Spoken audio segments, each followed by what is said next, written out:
परम पिता परमात्मा कण कण में, जर्रे जर्रे में जो मौजूद है, हर किसी के दिलो दिमाग की वो जानता है। कौन इंसान परम पिता परमात्मा से प्यार करता है और कौन सिर्फ दिखावे में यकीन रखता है। जरूरी है श्रद्धा भावना से उस प्रभु को याद किया जाए, क्योंकि जितनी श्रद्धा भावना से आप उसे याद करेंगे उतना ही वो ज्यादा खुशियां बख्शेगा, गम दुख दर्द चिंताओं को मिटा डालेगा और इस काबिल आपको बना देगा कि अंदर बाहर उसके रहमो करम के नजारे मिलने शुरू हो जाएंगे। भावना शुद्ध होना अति जरूरी है। उसको दिखावा पसंद नहीं, ना ही वो अकल चतुराई से मिलता है, धर्म जात मजहब से मिलता है। उसको पाने का तो एक ही तरीका है, उसे शुद्ध भावना से याद किया जाए, उसकी याद में तड़पा जाए तो वो जरूर मिलता है। उसकी याद में तड़पने का तरीका संत पीर फकीर बताते हैं कि अगर आप परम पिता परमात्मा की याद में तड़पना चाहते हो, सबसे पहले सुमरन करो, दृढ़ यकीन वाले बनो, वचनों के पक्के रहो और कभी किसी का दिल ना दुखाओ। मालिक से मालिक को मांगते रहो, मालिक से मालिक की सृष्टि का भला मांगो। दिल में छल कपट दुई द्वेष मत रखो, डबल फेस मत बनो। दिखते कुछ और हो, करते कुछ और हो, खड़े कहीं और हो, करते दिखाते कुछ और हो, चल कुछ और रहा होता है। तो ऐसी भावनाएं जो लोग रखते हैं, ना उनका भला ना उनके परिवार का भला। सत्संग एक ऐसा तीर्थ होता है, साईं मस्ताना जी महाराज के वचन, परम पिता शास्त्राम जी महाराज के वचन कि ये सत्संग यहां रोजाना चलता रहता है। ये एरिया, ये क्षेत्र ऐसी जगह होता है कि यहां भक्ति की चंद बातें भी पता नहीं कितनी खुशियां दे जाएं और पूरी नीयत की एक बात पता नहीं कितने गुनाहों से आपको भर दे। इसलिए आप हमेशा नेकी की बातें करें, मालिक के प्यार मोहब्बत की बातें करें, उसकी दया में रहमत की बातें करें, ताकि उसकी तमाम खुशियां आपकी झोलियों में आ जाएं। ज्यों ज्यों उसका रहमो करम आपकी झोली में आता है, वैसे वैसे आपके गम, आपके दुख, आपके दर्द, आपकी चिंताएं उड़ती चली जाती हैं। तो हमेशा अपने ध्यान को अपने सदगुरु, अपने अल्लाह वाहिगुरु गौड़ खुदा राम से जोड़ के रखो। वो किसी के किसी भी चीज का भूखा नहीं, पर उसे अगर पाना है तो अपनी भावना, अपनी श्रद्धा इस काबिल बना दो कि वो आपको मिल जाए। दिखावे ढोंग मत करो, क्योंकि ढकोसले जितने करोगे उतने दुखी रहोगे, परेशान रहोगे, चैन की नींद नहीं आएगी और पता नहीं कौन सी बीमारी क्या रूप धारण कर ले और क्या हो जाए। एक गाना सुना करते थे हम, बहुत पहले आया था। कई बार कई लेखक ऐसा लिख देते हैं जो बड़ा पक्का होता है, रब नाल ठगियां क्यों मारे बंदिया, तो दिन रात पाप च गुजारे बंदिया। वाकई आज का इंसान भगवान को तुच्छ समझता है, समझते ही कुछ नहीं। लिपापोती करो, दिखावा करो, ये कर दो वो कर दो, भगवान जी खुश। ये नहीं पता तेरे जैसे लाखों अरबों खोपड़े उसने बनाए और तू अपनी इस छोटी सी खोपड़ी से उसको छलने चला है। अपने आप को छल रहा है तू। जितनी देर चल रहा है चल रहा है, चारपाई पे लेट गया, हिलना जुलना बंद हो गया, बड़ा याद करेगा तू। ओ भगवान, मैंने गलती की, मैंने ये किया, मैंने वो किया। तब तो चारपाई पे लेट गया ना, उससे पहले तो नहीं माना। तब तो अहंकार ही अहंकार। ना जी, मैं थोड़ी ना पता चलने देता हूं, उसको सब मालूम होता है। पर वो किसी को बुरा नहीं कहता, किसी का पर्दा नहीं उठाता। इसका मतलब ये नहीं होता कि आपने उसको बुद्धू बना दिया। इसका मतलब ये होता है कि आप अपने पांव पे खुद को लहाड़ा मार रहे हैं। इसलिए बुरे कामों से बच के रहो। कुछ नहीं पड़ा इन चीजों में, सारी दुनिया खप खप के मर गई। अगर मालिक अल्लाह वाहिगुरु की भक्ति में लगे हो तो सिर्फ भक्ति में लगे रहो। बुराइयों को छोड़ जाओ, उनका संग ना करो, उनकी सोहबत ना करो। अल्लाह वाहिगुरु राम की भक्ति इबादत करो। एक कहावत होती है, कई लोग उस परमपिता परमात्मा जो कि दाता है उसी की निंदा करते रहते हैं। कहीं सिर जोड़ के बैठ गए, सारा सारा दिन, सारा सारा टाइम, भूल जाते हैं अपनी औकात, भूल जाते हैं अपना सब कुछ। क्या था तेरे पास, किसने दिया, किसने पहुंचाया, सब भूल जाते हैं। पर ऐसे इंसान ज्यादा समय सुखी नहीं रह पाते, क्योंकि वो उस अल्लाह राम की निंदा कर करके, भगवान की कर करके अपनी बेड़ी में बट्टे डालते जाते और एक दिन बेड़ी भर के डूब जाती है। फिर कुड़लाते रहते हैं, चिल्लाते रहते हैं। तो ऐसे कर्म करने वालों के लिए दाता रहबर ने भजन बनाया, कर्म करो खोटे पड़ेंगे बड़े सोटे, किसी पूछनी नहीं बात रे। कि मान जाइए, मत कीजिए ऐसे कर्म, वरना उसकी बेआवाज लाठी पड़ेगी और आवाज ही आवाज रह जाएगी। तो संतों का काम समझाना होता है, बताना होता है। चतर चालाकी संतों से, फकीरों से करते हो, डबल फेसेस, ट्रिपल फेस, कितना कहें, कितने फेस होते हैं लोगों के। दिखते कुछ और, दिखाते कुछ और, कहते कुछ और, सोचते कुछ और, करते कुछ और। गिरगिट भी शर्मा के गायब हो गया। आज की दुनिया में लोग इतने ज्यादा चालबाज, पल पल में रंग बदलने वाले बन गए। ठीक है, आपकी मर्जी है, हमारा तो बताना फर्ज है। सुधर जाओगे तो जो जिंदगी रह रही है उसमें खुशियां पालोगे, नहीं सुधरोगे तो नरक यहां भी तैयार और आगे भी तैयार है। कई कह देते हैं कि जिसने गुरुमंत्र ले लिया साईं मस्ताना जी महाराज के वचन, एक पैर यहां वहां, दो पैर में जगह है, एक यहां है तो एक वहां है, काफी दूरी तय करनी है दूसरे पैर तक जाने के लिए। अगर भक्ति करते हो, वचनों के पक्के हो, तो वाकई कोई दूरी नहीं, एक पैर यहां रखा और दूसरा वहां पहुंचोगे सीधा सचखंड। और अगर करते रहे छल कपट, यहां तो चलो कोई बात नहीं, पर्दा है, रूहानी मंडलों पे आपको उल्टा लटकाया जाएगा। कई सोचते हैं जिसने नाम लिया क्या उसको भी? जी हां, जो वचनों के परखच्चे उड़ाते हैं बल्कि वो तो ज्यादा गुनाहगार हो जाते हैं। एक होता है अनजाने में पाप कर्म करता है, एक अच्छी तरह पढ़ा लिखा जानबूझ के यानी भक्ति करता है, पता है सेवा सुमन सत्संग का, फिर भी गलतियां करता है, फिर भी गुनाह करता है। तो बाकी रूहें पास से जाएंगी। जिनसे आज शर्म कर रहे हो, जिनसे सोचती हो कि मैं छुपा लेता हूं, वो रूहें पास से गुजरेगी और आप लटके हुए होंगे। कहेंगे अच्छा इसने वो गुल खिला रखे हैं। स्क्रीन की तरह आपकी सारी चीजें वहां डायरेक्ट चल रही होंगी, रूहें खड़के भी देख सकेंगी कि इसके ये गुनाह है। फिर कैसे छुपाओगे बताइए? यहां तो चलो कमरे के अंदर चालाकी से माइंड का यूज करके आप कुछ ना कुछ करते ही रहते हैं, चालबाज बनते हैं। कमरे के अंदर जाके हंसदे ने खिलखिले जेड़े रोवण गए यार कल जमाने लेखा लेना फड़के तलवार कल। हंसी आती है ना फकीरों के बचनों पे।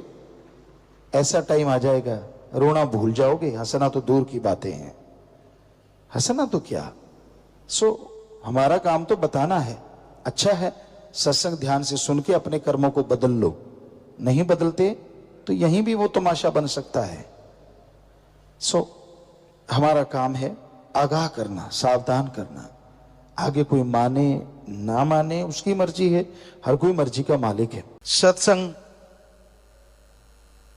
यहां आने से जन्मों जन्मों के पाप कर्म कट भी जाते हैं और पता भी नहीं चलता।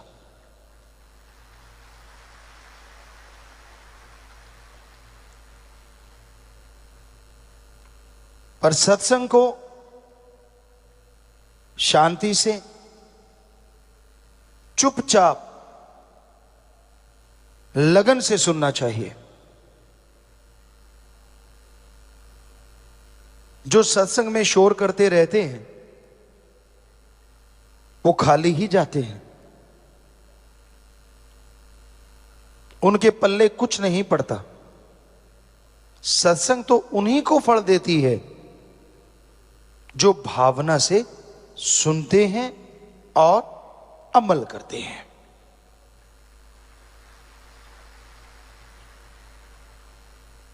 खाने पीने का सामान कितना भी सामने क्यों ना हो, जब तक खाओगे नहीं ना तो स्वाद आता है और ना ही ताकत आती है। उसी तरह सत्संग है, खाना यानी सत्संग सुनना, निगलना यानी अमल करना। पहले सुनो और फिर अमल करो तो सत्संग का फल 100% मिला करता है।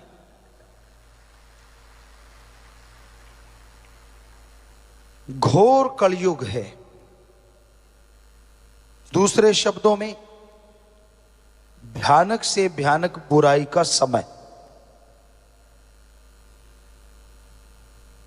इंसान को यह हो जाता है वो यकीन करे तो किस पे करे, अच्छा कहे तो किसको कहे, क्योंकि खुदगर्जी इतनी बढ़ गई है, खुदगर्जी इतनी बढ़ गई है कि इंसान इंसानियत को छोड़ के शैतान बन रहा। और संग का रंग लाजमी चढ़ता है। किसी का भी संग करो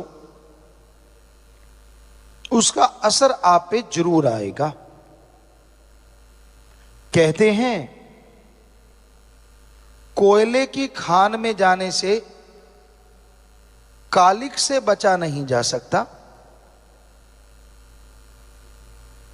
नमक की खान में जो जाते हैं वो नमकमय जरूर हो जाते हैं।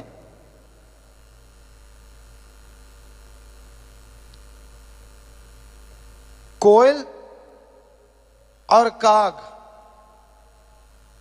एक जैसे लगते हैं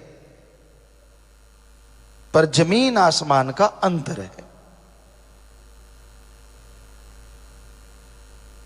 कूड़ा करकट गोबर यहां पड़ा है, उसमें अगर फूलों के पत्ते भी डाल दोगे तो वो खाद बनेगा, खुशबूदार चीज नहीं बन सकती। इसलिए अपने आप को बचा के रखो संग से। बुराई का संग इंसान को बुरा बना देता है। यानी इंसान अच्छा चाहे क्यों ना हो, पर अगर बुरे लोगों का संग करेगा, बुरे लोगों की सोहबत करेगा तो लाजमी बुरा बन जाएगा।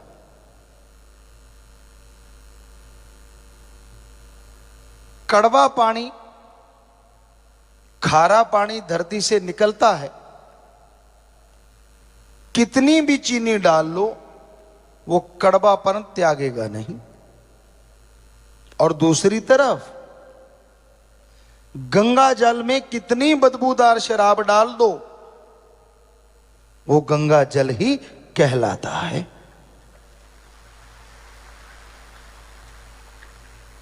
इसलिए संग हमेशा अच्छा करो, बुरे संग से बच के रहो, क्योंकि आदमी का मन चलायमान है, गतिशील है। ये एक जगह नहीं रुकता। काम वासना, क्रोध, लोभ, मोह, अहंकार इन्हीं में घूमता रहता है, इन्हीं में चक्कर लगाता रहता है। इंसान बैठा कहीं और होता है और सोच कोई और चल रही होती है। इंसान दिखता कुछ और है पर अंदर कुछ और है। जो ऐसे होते हैं वो कभी भी ना तो जिंदगी में खुद सुख लेते हैं और ना अपने साथियों को लेने देते हैं। खुद भी तड़पते हैं और परिवारजन भी तड़पते हैं। पर जो अच्छा होता है वो बुरों को भी बदल के अच्छे बना लेता है।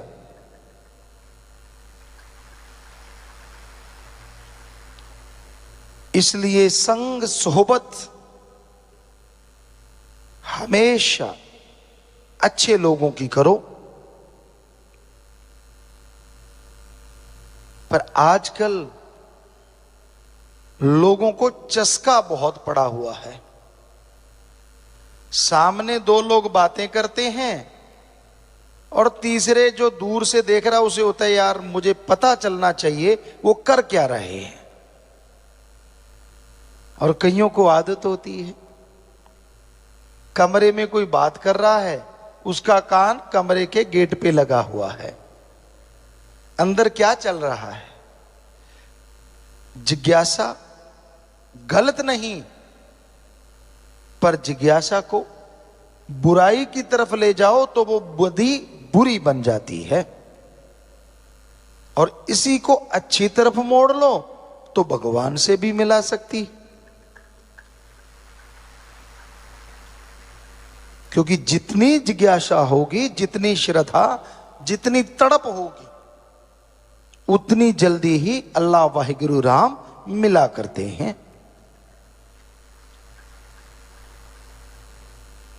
बिना तड़प के गाते रहो, बोलते रहो, सुनाते रहो। हमने सभी धर्मों में देखा, कईयों में देखा सज्जन सुना रहे होते हैं, मुंह जवानी सुनाते हैं, लेकिन उनकी निगाह भगवान अल्लाह राम पे नहीं होती। उनकी निगाह आने वाले हर इंसान के हाथ पे होती है। वो कितने चढ़ा रहा है, कहीं उठा के तो नहीं ले जा रहा। बड़ी हैरानी होती है। अगर वो पैसा ईश्वर का है तो कोई उठाएगा तो अंधा ना हो जाएगा। अगर वो ईश्वर का नहीं है तो तू उठाएगा तो वो उठाएगा, क्या फर्क पड़ जाएगा। लेकिन चिंता होती है कि भाई जोर मेरा लग रहा है, कोई और ही ना उठा के ले जाए। आजकल धर्मों की सच्ची बात लोग बताते नहीं, और बताते हैं तो खुद अमल कमाते नहीं।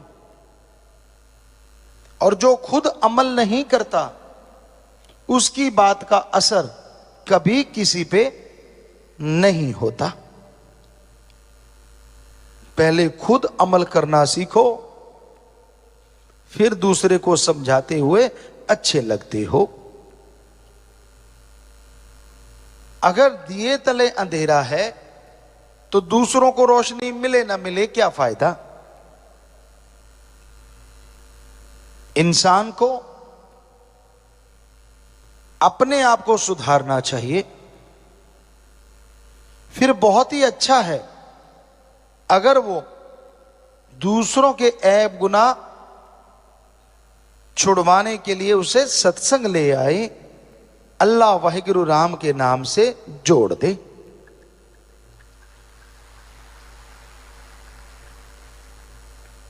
वेद ग्रंथों में लिखा है इस कलयुग में बुरे कर्म करने वाले को अगर आप अल्लाह वाहिगुरु राम से जोड़ोगे, उसकी बुराइयां छुड़वा दोगे, तो जिस तरह कोई कटते हुए जीव को, गऊ को बुच्चड़ खाने से बचा लेता है, उससे हजारों गुना पुण्य आपको मिलेगा।